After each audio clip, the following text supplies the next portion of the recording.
Kadapa corporation లో ఒక 16 డివిజన్లోనే కాదు దండు ప్రజలు కూడా డిమాండ్ ఉంది, వాళ్ళకు కూడా శ్మశానం లేదని.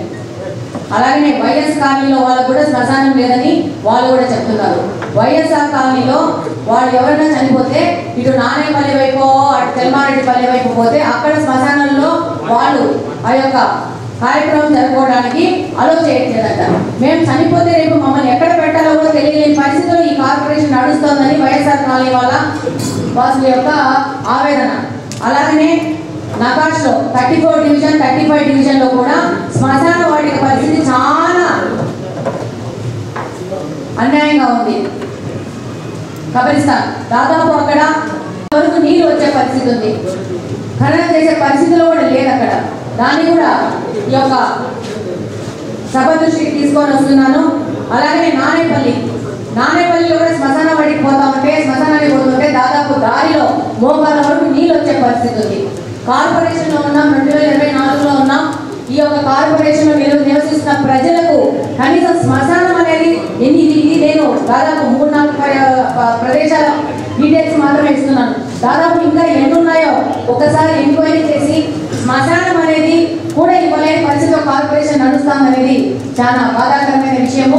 దాదాపు 34-35 డివిజన్లు అయితే ఇప్పుడు మీరు వెళ్ళినా ఒక ఎంక్వైరీ చేసినా కూడా తగ్గితే మోకాలు నీళ్ళు వస్తున్నాయి. దీన్ని కూడా పరిగణలోకి తీసుకొని దీన్ని కూడా ఈ సభ ముందు పెట్టి దీన్ని కూడా ఒక పరిష్కారం ఇవ్వాలని సభాముఖంగా కోరుకుంటున్నాను. వైఎస్ఆర్ కాలనీలో ఉన్న తెల్లారెడ్డిపల్లి వాళ్ళకి వైఎస్ఆర్ కాలనీ వాళ్ళకి మధ్య డిస్ప్యూట్ ఉండడం వల్ల సాల్వ్ కాలేదు. నకాష్లో ఉన్న ట్రైన్ ని డైవర్ట్ చేయడానికి కొత్త ట్రైన్ కూడా శాంక్షన్ చేశారు. అండ్ లాస్ట్ 1 year ఒక ట్రైన్ కింద రికమ్ చేసి మనము ఒక 48 వైరల్ గ్రౌండ్స్ కి కంప్లీట్ గా గవర్నమెంట్ వాళ్ళకి జంగిల్ క్లియర్ బోర్డు కూడా పెట్టాము. 19.5 సబ్జెక్ట్ దగ్గర 3 వైరల్ గ్రౌండ్ డెవలప్ చేస్తాము. మీరు చెప్పిన 3 కూడా అన్నీ మీరు వైఎస్ఆర్ కాలనీ గురించి చెప్తున్నారు. వైఎస్ఆర్ కాలనీలో 3 ఎకరాలు ఐఎమ్ నాట్ షూర్ 3 ఎకరాల వరకు అక్కడ ల్యాండ్ చూపించి దాన్ని కలెక్టర్ నోటీస్ కూడా తీసుకొచ్చి కొంచెం వర్క్ కూడా చేయడం జరిగింది. మన జ్యూరిస్డిక్షన్ ఏంటంటే 19లో గవర్నమెంట్ మారిపోవడము, దాని మీద ఏ విధమైన చర్యలు లేకపోవడం వల్ల ఆ యొక్క ఏ ల్యాండ్ మనము ఈ శ్మశాన భాగం అని చెప్పి అలాట్ చేసామో ఆ ల్యాండ్లో దాదాపు భూ కబ్జాలు అయిపోవడం జరిగింది. ఒకసారి దాని మీద కూడా ఎంక్వైరీ చేసి ఎవరు భూ కబ్జాలు చేశారో వాళ్ళని ఇమ్మీడియట్గా రిమూవ్ చేసేసి అక్కడ ల్యాండ్ ఉంది మీరు వాళ్ళు చెప్పారు ఆ రోజు ఈ యొక్క కేటగిరీ వర్గానికి దీనికి ఇంత తీసుకోండి అని చెప్పి కూడా డిస్కషన్స్ కూడా అయినాయి 14 నుంచి 19 మధ్యన.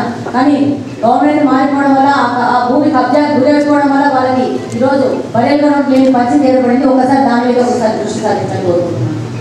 వర్గంలో మా యొక్క ఎన్నికల మేనిఫెస్టోలో కూడా చేర్చడం జరిగింది. దీనికి సరైన పరిష్కారం ఇచ్చి ప్రజలకు ఆ యొక్క శ్మశానము పూర్తి పద్ధతిలో అప్పగిస్తామని చెప్పినాము. దానికి సంబంధించి మేము ఆల్రెడీ కమిషనర్ గారితో మాట్లాడడం కానీ సంబంధిత అధికారులతో మాట్లాడడం కానీ చేయడం జరిగింది. ఎంత త్వరగా అయితే అంత త్వరగా దానికి సంబంధించిన పరిష్కార మార్గాలు చేస్తూ దాన్ని అత్యాధునికంగా తయారు చేసి నకాష్ ప్రజలకు అందుబాటులో తీసుకొస్తామని ఈ సందర్భంగా తెలియజేస్తున్నాం. బిల్లులు పేమెంట్ కోసం పెట్టాలంటే ఈ సభ్యులకు మర్యాద ఏంటి, సభ్యులకు ఇచ్చే గౌరవం ఏంటి, సభ ఎందుకు ఉంది, ఇంతమంది సభ్యులు ఎందుకు ఉన్నారని చెప్పేసి నాకు చిన్న అనుమానం వచ్చింది, డౌట్ వచ్చింది. అంతే, అసలు రాటిఫికేషన్ అవసరమే లేదు. ఎక్కడ పోతున్నారు అందరూ? సభ్యులందరూ ఇక్కడే ఉన్నారు. కడప నియోజకవర్గంలోనే కడప టౌన్లోనే ఒకరోజు ఫ్రీ ఇంటిమేషన్ ఇచ్చినా కూడా వచ్చి సభను జరుపుకునే అవకాశం ఉంది. అంత ఈజీ దాన్ని ప్రతి ఒక్కదాన్ని రాటిఫికేషన్ సాంప్రదాయం తీసుకొచ్చేసి కంప్లీట్గా ఒక అసందర్భమైన పద్ధతిలో ఇదంతా జరుగుతుందని చెప్పేసి నాకు అభిప్రాయంగా ఉంది.